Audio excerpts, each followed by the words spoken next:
मैं जितना वचन आज यहाँ सुनूं वो मेरी जिंदगी को बदल दे। मैं जितने सवालों के साथ आया हूँ आज मुझे उनका जवाब मिले, आज मैं रिहा हो जाऊं। प्रभु यीशु मसीह के नाम से मांगते हैं, आमीन। जोर से बोलो आमीन, हालेलुया। अपने पड़ोसी को बोलो आपको जय मसीह की, जोर से बोलो जय मसीह की। आज का दिन आपको मुबारक हो। आज के दिन प्रभु यीशु मसीह आपसे बात करें, आमीन आमीन। सबसे निकालो पुराना नियम, रानी एस्तर की पुस्तक उसका 4, जिस पे नहीं है वो शेयर करो और एक दूसरे के साथ बैठ जाओ वचन पढ़ने के लिए।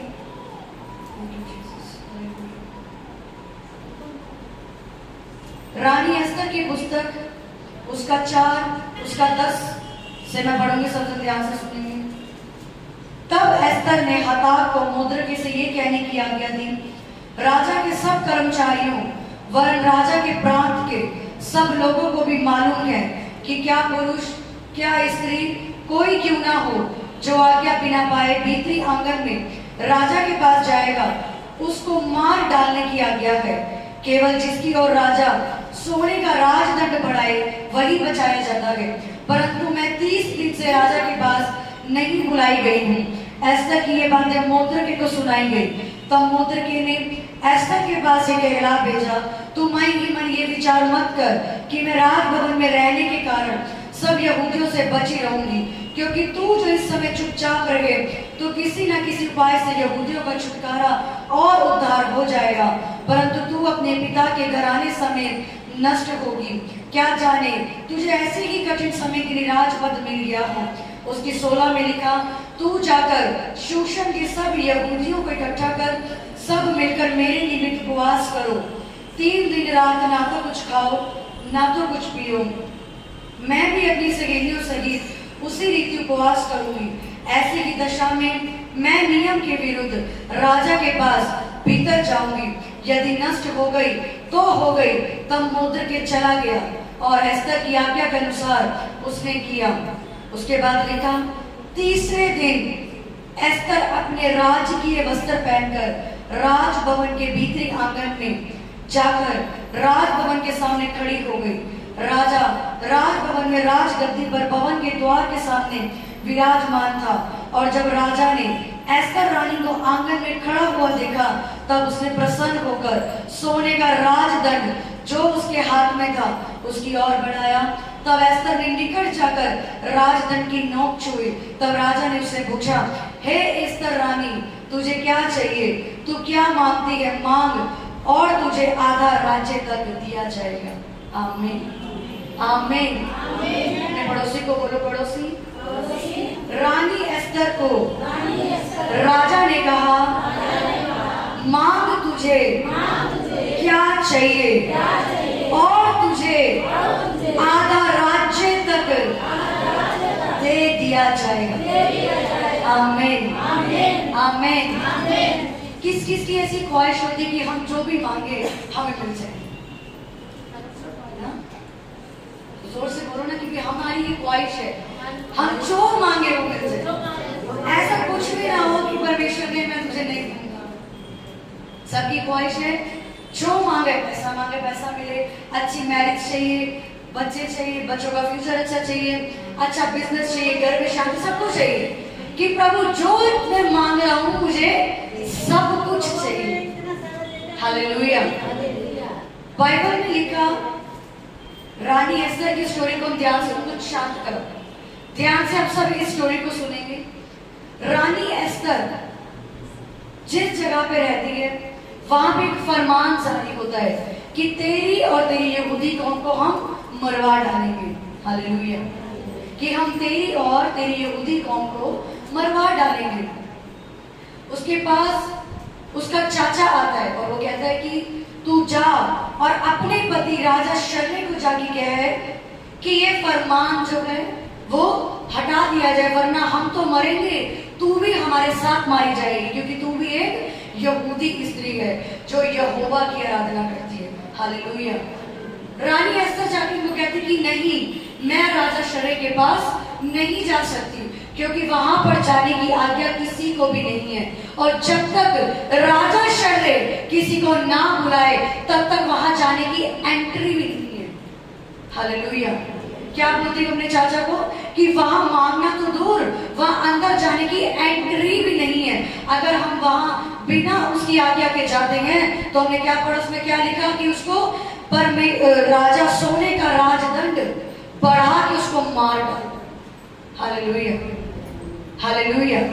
क्या लिखा कि राजा के सब कर्मचारियों वरन राजा के सब प्रांत के सब लोगों को भी मालूम है कि कोई पुरुष कोई स्त्री चाहे कोई भी क्यों ना हो, वो आज्ञा बिना पाए अगर राजा के पास जाएगा वो मार डाला जाएगा। हालेलुया। वहां की ऐसी आज्ञा थी कि कोई विदाउट परमिशन बिना आज्ञा अगर राजा के भवन में पैर रखेगा तो वो मार डाला जाएगा। रानी एस्तर कहती कि मैं नहीं जा सकती, भले मैं उसकी वाइफ हूँ, भले मैं उसकी पत्नी हूँ, मैं तब भी वहां नहीं जा सकती।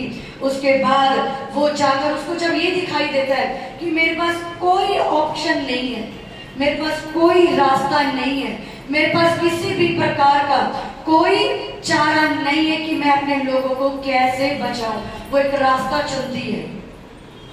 क्या लिखा उसकी 16 में, तू जाकर शूशन के सब यहूदियों को इकट्ठा कर, तू सब मिलकर मेरे निमित्त उपवास करो। तुम सब मिलकर क्या करो मेरे निमित्त, क्या करो, जोर से बोलो, क्या करो, उपवास करो।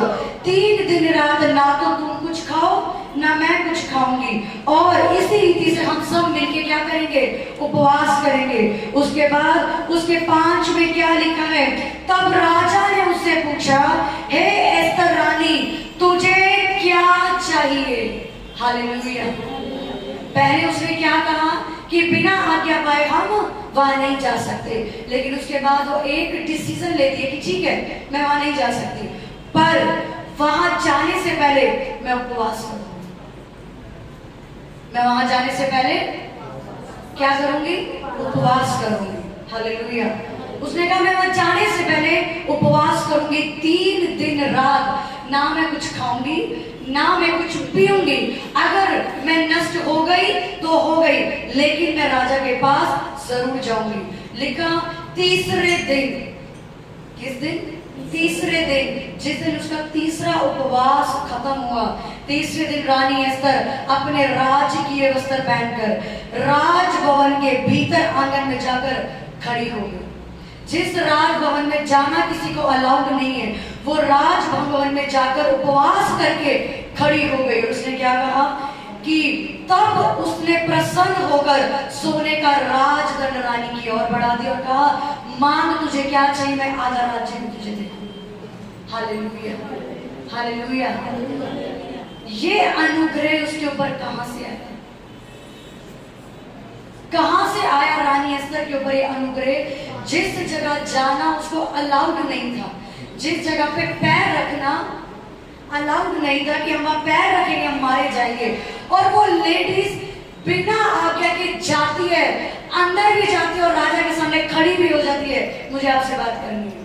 और राजा खुश भी होता है और कहता है ठीक है तुझे जो चाहिए मैं सब कुछ दे दूंगा। ऐसा कब हुआ? जब उसने उपवास किए, जब उसने उपवास किए। आज हमारी लाइफ में अगर किसी चीज की कमी है तो वो अनुग्रह की कमी है। अनुग्रह यानी ग्रेस यानी फेवर। नीति वचन में लिखा कि जो इंसान मेरी आज्ञाओं पर चलेगा वो परमेश्वर और मनुष्य दोनों का अनुग्रह प्राप्त करेगा, दोनों का फेवर इस धरती पे और स्वर्ग से हासिल करेगा। अगर आपकी लाइफ में कुछ भी ऐसी चीजें हैं जो कभी कंप्लीट नहीं होती, आपके पास विजडम अच्छी है, यानी आप बुद्धिमान हो, अपनी जॉब पे आप सबसे ज्यादा बुद्धिमान हो, फिर भी आपको अनुग्रह नहीं मिलता, वो अनुग्रह वो फेवर बॉस उसका करता है जिसके पास बुद्धि नहीं है। होता है कि नहीं होता? हम अपनी काम वाली जगहों पे नौकरी करते हैं, बिजनेस करते हैं, हमारे पास सबसे ज्यादा बुद्धि है, हमें मालूम है हमारे पास सबसे ज्यादा काबिलियत है इस काम को करने की। आपके घर में भी आप देवरानी जेठानी, आपको मालूम है मेरे पास सबसे ज्यादा काबिलियत है मेरा घर मैनेज करने की, खाना को बनाने की, मेरे को सबसे ज्यादा एक अच्छी परमेश्वर ने विजडम दी है, पर तब भी मेरी प्रशंसा ना होगे, दूसरे की प्रशंसा हो रही है। आप नौकरी में जाते हो, काम करते हो, जिसको कुछ नहीं आता वो प्रमोशन में प्रमोशन हासिल कर रहा है, पर आपको सब कुछ आता है, आपकी तरफ बॉस नजर भी नहीं करता। आप सबसे अच्छी वाइफ हो, पर तब भी आपके पति को आदत बाहर दूसरों को देखने की, जबकि आपको कोई कमी नहीं है। आप सुंदर हो, आप बुद्धिमान हो, कोई कमी नहीं, आप उससे प्यार करते हो, इज्जत करते हो, सब कुछ है। हालेलुया। ऐसा कब होता है? जब आपकी जिंदगी में वो अनुग्रह नहीं हुई। रानी एस्तर के पास सब कुछ था, वो एक राजा की बीवी थी। अपने पड़ोसी को बोलो, वो राजा की बीवी थी। हालेलुया। वो राजा की बीवी थी, लेकिन उसको फिर भी अपने पति के पास उसकी निगाहों में आने के लिए अनुग्रह की जरूरत पड़ी। अगर आज हमारी जिंदगी में अनुग्रह नहीं है, हम हमेशा असफल, डाउन और नीचे और सिर्फ नीचे होते हैं। हालेलुया।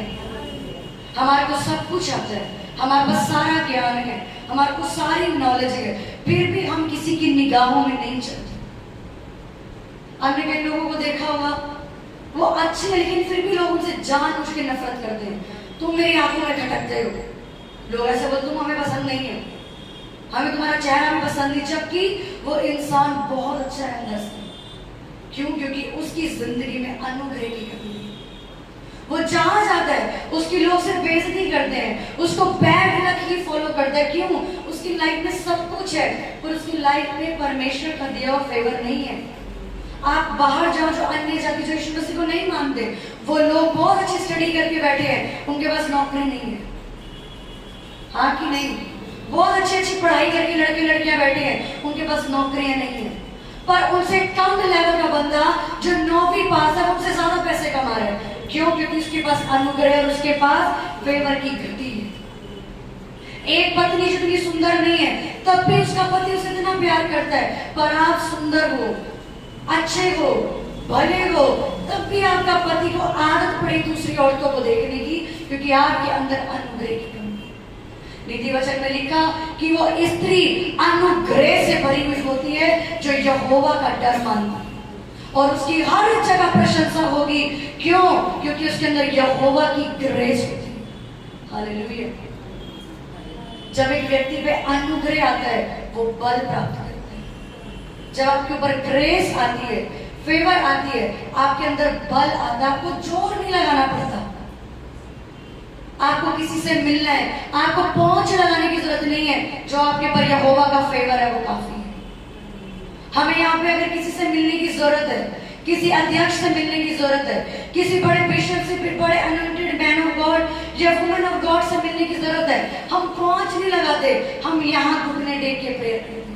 परमेश्वर उसका अपने आप मन बदलता है, वो खुद हमसे यहाँ मिलने आते हैं। क्यों? क्योंकि बाइबल में लिखा, जो लोग उसकी आज्ञाओं पे चलेंगे, वो लोग सामर्थ पे सामर्थ पाते जाएंगे। हालेलुया। हालेलुया।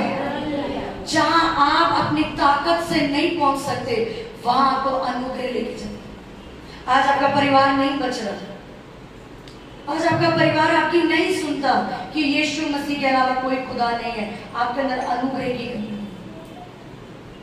आपके अंदर वो फेवर नहीं है कि लोग आपकी बात को सुने। और कई प्रेयर वॉरियर ऐसे होते हैं, वो सिर्फ 1 मिनट खड़े होकर प्रचार करते हैं, आपका हृदय बदल जाता है। और कई लोग घंटे चीखते रहेंगे, चिल्लाते रहेंगे, उनका हृदय परिवर्तन नहीं होता। क्यों? उनकी जिंदगी में वो ग्रेस की कमी है। अपने पड़ोसी को बोलो, अनुग्रह में बढ़, अनुग्रह में बढ़, जोर से बोलो, अनुग्रह में बढ़। अनुग्रह तेरी जिंदगी में बड़े बड़े रास्ते खोल देगा। आमीन। हालेलुया। रानी एस्तर रानी होने के बावजूद भी उसको जरूरत पड़ी कि मुझे अनुग्रह चाहिए। वो अनुग्रह कब आता है? जब आप उपवास करते, जब आप उपवास करते हैं। कितने लोग हैं जो उपवास करते हैं? हमने संडे, इस रविवार हमने वचन सुना मैन ऑफ गॉड के द्वारा कि हमें उपवास करने हैं, और 1 हफ्ते चर्च में उपवास प्रार्थना चल रही। किसने उपवास शुरू कर?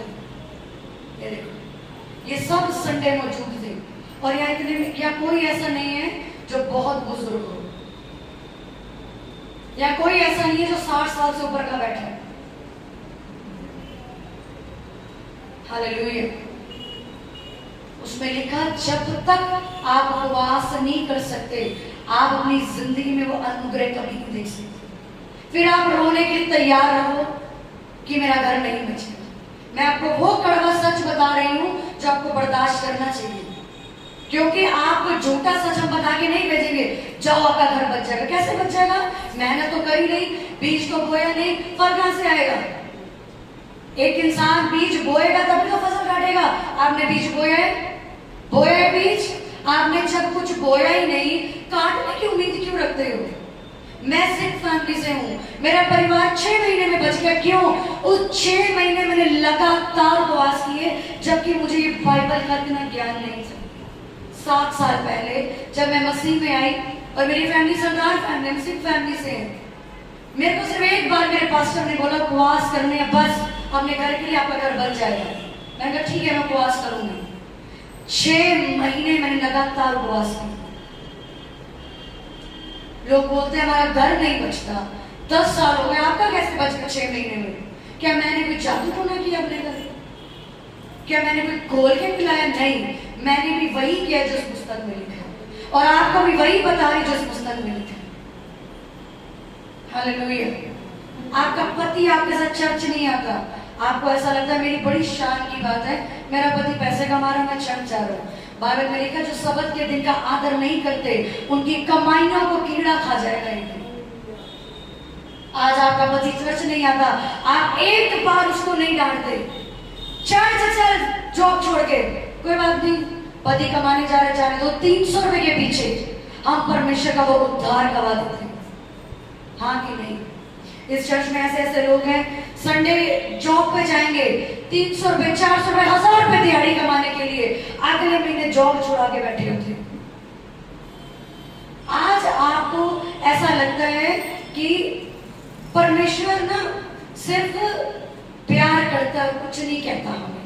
लोगों की सोच ऐसी ही है, परमेश्वर सिर्फ प्यार करता है। लेकिन अगर आप पुराना नियम एक बार पढ़ के देखो, आपको सिर्फ उसमें परमेश्वर का क्रोध और सिर्फ क्रोध ही नजर आएगा और कुछ नजर नहीं आएगा कि परमेश्वर ने कैसे लोगों के घर उजाड़ दिए जिन्होंने सबत के दिन का आदर नहीं किया। पढ़िए कभी पुराना नियम, सिर्फ यिर्मयाह की पुस्तक पढ़ो। कल मैं यहाँ उपवास प्रार्थना में यिर्मयाह की पुस्तक पढ़ रही थी, 3-4 घंटे में बाइबल पढ़ रही हूँ। मैं परमेश्वर को बोल रही, परमेश्वर सिर्फ इसमें गुस्सा ही गुस्सा दिखा है कि आप सबको ऐसे कर रहे हो, ऐसे कर रहे हो, यहाँ अनुग्रह नहीं है कहीं पे, सिर्फ यहाँ पे सजा ही मिल रही है। यहाँ पे जो लोग किसी पास्टर को बदतमीजी से भी बुला रहे हैं तो यहाँ पे उनको कोड़ पड़ रहा है। मरियम की पुस्तक पढ़ी है, वो अपने भाई मूसा को बोलती है तू बड़ा अपने आप को समझदार बनता है, यही बोलती है ना उसको, तू बड़ा समझदार बनता है, तेरे से ही परमेश्वर बातें करता है, हमसे नहीं करता। जैसे आज की कलीसिया बोलती है, अच्छा आपसे ही बातें करता है, हमसे बात नहीं करता, हम तो अपने बॉयफ्रेंड से शादी करेंगे। हालेलुया। ऐसे ही मरियम ने जाके मूसा को बोला तेरे से ही परमेश्वर बात करता है, यही लाइन बोली, उसको खड़े खड़े कोड़ पड़ गया। लेकिन आज परमेश्वर अनुग्रह करता है, इसलिए हम बेचिंत होकर अपनी जिंदगी जीते हैं। करो जितना मर्जी पाप, कौन सा खुदा सजा दे रहे हैं। मैं आपके बात बोलूं, ये अनुग्रह का समय चल रहा है, लेकिन जिस दिन वो आपको सजा देने पे आएगा आप उसकी सजा बर्दाश्त नहीं कर सकते। हालेलुया।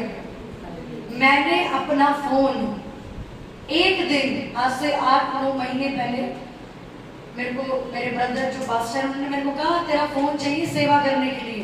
मैं कहा मैं अपना फोन नहीं दूंगी, मैं अपना फोन नहीं दूंगी, तुम फोन तोड़ के गिरा दोगे, तुम्हारी टीम फोन तोड़ के गिरा देगी। सिर्फ एक बार मैंने बोला मैं अपना फोन नहीं दूंगी, 1 महीने बाद वो फोन टूट गया और अभी तक मेरे पास फोन नहीं है, अभी तक मेरे पास फोन नहीं है। सिर्फ मैंने ये बोला था मैं सेवा के लिए फोन नहीं दे सकती, सॉरी, आपकी टीम के लोग फोन गिराते तोड़ देंगे। परमेश्वर ने अच्छा, मैंने जो चीज दी अब मेरे लिए नहीं है, छीन लो ये। जो रोजगार आपको यहोवा ने दिया है उसी रोजगार को करने के लिए अब आप कहते हो आपका चर्च आने का टाइम नहीं है, वेट करो, वो आपके साथ क्या करेगा, वेट करो। इस चर्च में एक लड़का आता था, उसने दसवांज की रज के चोरी करी। दसवांज चर्च नहीं देना उसने, नहीं मैं नहीं दूंगा, पर मैं अपना घर सजाऊंगा। उसके घर जाओ, हर हफ्ते नई चीज, मैं भैया ये चीज, हाँ मैंने कहा दसवांज देते हो?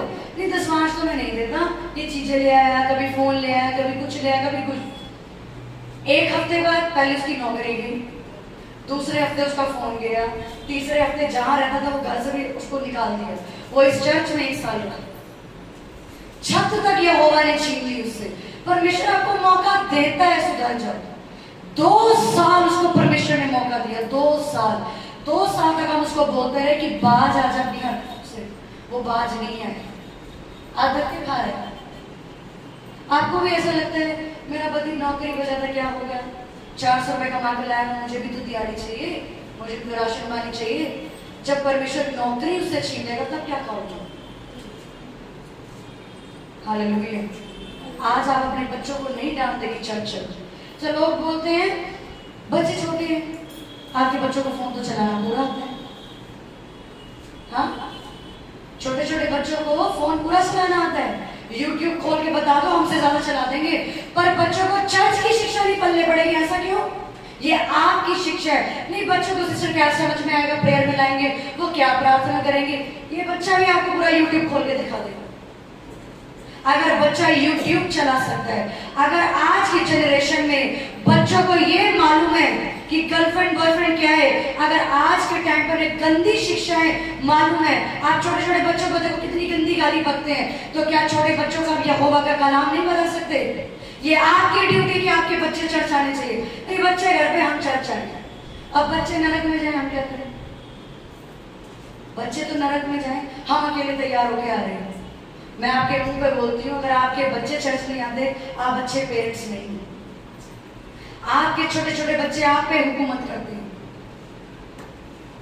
मैं सच कह रही हूँ, आपके छोटे छोटे बच्चे आप पे हुकूमत करके बोलते हैं हम चर्च नहीं जा रहे। हमारी मदर ने हमें, अगर हम ये बोलते थे हमने नहीं जाना, हमारी कोई जिद पूरी नहीं करी हमारे घर वालों ने, हम उनको ये बोलते थे हम घर छोड़ के जाएंगे, हमारी मम्मी दरवाजा खोल के कहती थी जाओ। कोई लोरे लपे नहीं लगाया मेरा बच्चा घर छोड़ के भाग जाएगा, वो कहती थी जाओ। इसलिए आज हम ऐसे बन के खड़े हैं। हालेलुया। अगर आज आप एक अच्छे माँ बाप नहीं हो, आपके बच्चों का फ्यूचर टोटली खराब है। अगर आज आप अपने पति को ये शय दे रहे हो, तू जा नौकरी पे, कोई बात नहीं, मैं चर्च जा रही हूँ, तो स्वर्ग आप जाओगे, वो नरक ही जाएगा और उसको नरक की आग में चलते हुए देखेंगे। Hallelujah, hallelujah. समझ आ रहा है अनुग्रह कितना जरूरी है? अगर आज आप उपवास नहीं करते हो, आपकी जिंदगी में अनुग्रह कभी नहीं आ सकता। हमारे घर में सबकी नौकरियां ऐसी हैं जहाँ पे अगर हम संडे जाएंगे तो हम लाखों रुपए कमा सकते हैं, नहीं जाते। संडे यहोवा का दिन है, संडे यहोवा के भवन में जाएंगे, आराधना करेंगे, यहोवा में करोड़ों रुपया देंगे। Hallelujah, hallelujah. क्या पढ़ा हमने कि रानी एस्तर को अनुग्रह की जरूरत थी। आज आपको क्या जरूरत है अपनी जिंदगी में? अनुग्रह की जरूरत है। जब अनुग्रह आपकी लाइफ में आएगा तो बड़े से बड़ा पास्टर भी आपके लिए प्रेयर करने पे मजबूर हो जाएगा। प्रेरितों के काम में लिखा, जब पौलुस का सामना यीशु मसीह के साथ हुआ, वो अंधा हो गया। उसने 3 दिन रात उपवास किया। पढ़ी कि नहीं पढ़ी स्टोरी? प्रेरितों का काम 9 का 13 जब आप पढ़ोगे उसमें लिखा, 9 से मैं पढ़ूंगी। वे 3 दिन तक ना तो कुछ देख सका, ना खाया, ना पिया। तामशिक में हन्ना नाम का एक चेला था, उससे प्रभु ने दर्शन में कहा, हे हन्ना। उससे कहा, हे प्रभु। तब प्रभु ने उससे कहा, उठ, उस गली में जा जो सीधी कहलाती है, यहूदा के घर में शाऊल नाम का तरसूस वासी पूछ, क्योंकि देख वो प्रार्थना और उपवास कर रहा है। और उसने हन्ना नामक एक पुरुष को भीतर आते और अपने पर हाथ करते देखा, ताकि वे फिर से दृष्टि पाई। और हन्ना ने आके उसके ऊपर हाथ रखा और उसके बाद वो देखने लगी। Hallelujah, hallelujah. जब आप उपवास करते हो, जब आप एक फास्टिंग का दिन ठहराते हो और उपवास में प्रार्थना करते हो, तो जो आशीषें रुकी है ना, वो आपके पास चल के आती है। आपको कहीं जाने की जरूरत नहीं है, वो आपके घर चल के आएंगे। हालेलुया। क्या लिखा? हन्ना नाम का भविष्यद्वक्ता, परमेश्वर ने क्या पढ़ा? जा, मैं तुझे रास्ता गाइड करता हूँ। वहां मेरा एक व्यक्ति उपवास और प्रार्थना कर रहा है, वो 3 दिन से भूखा बैठा है। जा, उसके सिर पे हाथ रखना और उसको दृष्टि देगी। हालेलुया। समझ आ रही है आपको कि उपवास कैसे काम कर रहे हैं? वो अपने घर बैठे हैं, वो देख नहीं सकता, वो सिर्फ प्रभु को पुकार रहा है, प्रभु मेरी विनतियों को सुन, मुझ पर दया कर। और परमेश्वर क्या कर रहा है? उसकी प्रार्थना और उपवास सुन के एक व्यक्ति को कहता है, उठ और जाओ उसको चंगा करके। जब आपके ऊपर अनुग्रह आता है तो पास्टर खुद आके आपको छू के जाते हैं। हालेलुया। आज आपको पैसों की जरूरत है, परमेश्वर से जब आप उपवास करोगे, वो किसी डिवाइन हेल्पर को भेजेगा, इस लेडीज के घर में जा, ये 3 दिन से उपवास करे, जाओ इसको पैसे देंगे। Hallelujah, hallelujah. जब मुझे कुछ दिन पहले मुझे एक अमाउंट की जरूरत थी और मैंने परमेश्वर के कहने पे जॉब छोड़ दी, अपनी अच्छी खासी सैलरी छोड़ के जब मैं उसकी सेवा करने लगी तो मैंने कहा, परमेश्वर मुझे उसकी जरूरत है, मैं किसी इंसान से नहीं मांगूंगी। कुछ दिन बाद परमेश्वर ने अपने एक दास को, जो जबलपुर मध्य प्रदेश में रहता, उसको प्रार्थना में बोला, दिल्ली में चेतना नाम की पास्टर, उसके बाद जाओ, उसको ये भेंट देगी। हालेलुया। और वो मेरे पास आए, उन्होंने यहाँ मुझे दी, मध्य प्रदेश, समझ आता है आपको कहाँ है? 3 दिन का रास्ता ट्रेन में। और उन्होंने आके बोला कि मैं प्रेयर कर रहा था अन्य भाषा में, मुझे यहोवा ने बोला जाओ चेतना को जाके ऑफरिंग दे, उसको जरूरत है। क्या मैंने किसी इंसान से मांगा? मैंने अपने घर से मांगा, मैंने अपने खुद के माँ बाप से नहीं मांगा, परमेश्वर ने अपने दूत को भेजा, जा इसको लेके। हालेलुया। क्योंकि परमेश्वर ने कहा, मुझसे मांग मैं दूंगा, या ये लेगा इंसान से मांग मैं दूंगा, प्रभु से मांग वो देगा। आपको आज अगर अच्छी शादी की जरूरत है, ब्लेस्ड मैरिज चाहिए, अगर आपके बच्चों को, सिर्फ उपवास करो, प्रभु बेस्ट मैरिज भेजेगा। आपको अच्छा रोजगार चाहिए, उपवास करो, वो बेस्ट रोजगार देगा। आपको चाहिए आपका घर बचे, उपवास करो, आपके शब्द जब बोलोगे आपका परिवार बचाया जाएगा। आपको बीमारियों से छुटकारा चाहिए, उपवास करो, परमेश्वर खुद आपको आके हील करके जाएगा। बहुत से ऐसे लोग आते हैं चर्च में जिनके बारे में खुद परमेश्वर बोलता है, इनके घर जाओ और प्रेयर करके आओ। और जब उनसे जाके मिलते हैं तो वे बोलते हैं, हाँ हम लगभग 1 हफ्ते से प्रार्थना कर रहे हैं कि हम हील हो जाए। आपका बच्चा हील नहीं हो रहा, आपकी कमाई में बरकत नहीं है, कितने उपवास करते हो? परमेश्वर ने कहा, अड़े और खड़े रहो तो तुम मेरी बरकत पाओगे। बार बार फोन करके मुझे मत पूछो मेरा बच्चा ठीक नहीं होता, अपने आप से पूछो मैं कितने उपवास करता हूं। क्या आपके घर के हालात ऐसे हैं कि आपके घर में कोई अंधा बैठा है, बहरा बैठा है, गूंगा बैठा है? हाँ या नहीं? पौलुस अंधा था, हन्ना खुद गया, भाई मुझे यहोवा ने कहा तुझे चंगा कर। जब आप उपवास प्रार्थना करके संडे मीटिंग अटेंड करते हो तो परमेश्वर खुद अपने दास को बोलते हैं, छू ये डिलीवर है, ये आजाद है, आज इसके रास्ते खुल जाएंगे, आज इसका बच्चा नहीं बच रहा, आज बचेगा, इनने उपवास किया। जब हम अपने स्पिरिचुअल फादर से मिलते हैं, हम उपवास करके चर्च एंट्री करते हैं कि जब हमारा पास्टर ले हैंड करेगा, वो सामर्थ मुझे चाहिए, वो ग्रेस मुझे चाहिए, वो अनुग्रह मुझे चाहिए जो नहीं है किसी के पास। हालेलुया। समझ आ रही है आपको उपवास की ताकत? किस किस को समझ आ रही है कि उपवास अनुग्रह लेके आते हैं? अभी समझ आया कि क्यों चीजें रुकी हैं आपकी लाइफ में? क्योंकि आप उपवास करते हैं, हाँ या नहीं करते? हालेलुया। तैयार हो आज उपवास करने के लिए? या आज भी जाके कौन उपवास करे? हमारे बस की नहीं है भैया, भूखा रहना, पतले हो जाएंगे। आप उपवास करके तो देखो, परमेश्वर की ऐसी चमक आपके ऊपर दिखेगी, लोग कहेंगे तुमने उपवास किया है। दानियल के दोस्तों से ज्यादा दानियल का चेहरा चमक रहा था, वो 21 दिन से उपवास हो। अच्छे उद्देश्य के लिए जब आप उपवास करोगे, आपका चेहरा आपके घर में सबसे ज्यादा चमकेगा। मैं 40 दिन के उपवास में होती हूँ, मेरे को लोग कहते हैं उपवास किया है? मैं नहीं, उपवास तो नहीं है। आपका चेहरा सबसे ज्यादा शाइन करता है।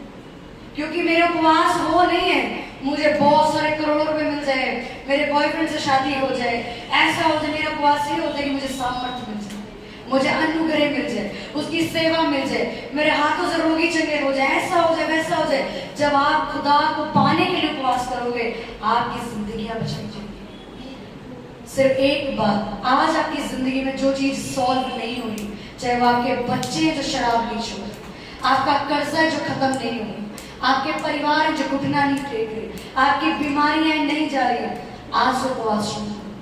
तब तक उपवास रखो जब तक वो घुटना न टेके। सुबह रखो, शाम को खोल दो, पतले नहीं होंगे।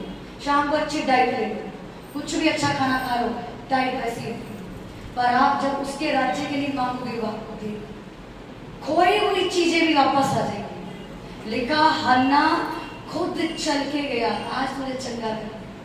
जब भी संडे आओ, उपवास करके और अपने घर से बोल के निकलो, आज मैं जा रहा हूँ प्रभु, परमेश्वर तेरा दास आज मुझे छूना चाहिए। हालेलुया। तैयार उपवास करने के लिए? कौन कौन तैयार है? देखो खुदा देख रहे, तो सोच के हाथ उठाने में उपवास के लिए तैयार हूँ। उन्होंने हाथ नीचे कर, नहीं रखना उपवास, उपवास नहीं रखना, रखना उपवास जो जो रखने के लिए अब से अपनी जिंदगी में तैयार है, उठाओ अपने हाथों को कि प्रभु आज से हम तैयार हैं उपवास करने के लिए, तेरे अनुग्रह को पाने के लिए हम तैयार हैं परमेश्वर। क्योंकि अनुग्रह हमें लोगों के बीच में ऊंचा करता है, अनुग्रह हमें लोगों से अलग बनाता है, अनुग्रह हमें राजाओं के सामने खड़ा करता है। जहां हमारी पहुंच नहीं है, वहां हमें अनुग्रह लेके जाता है परमेश्वर। आज से मैं वायदा करता हूँ, मुंह से बोलो, मैं वायदा करता हूँ परमेश्वर, जोर से बोलो, मैं वायदा करता हूँ, मैं वायदा करता हूँ, आज से मैं उपवास करूंगा जब तक मेरे हालात न बदल जाए।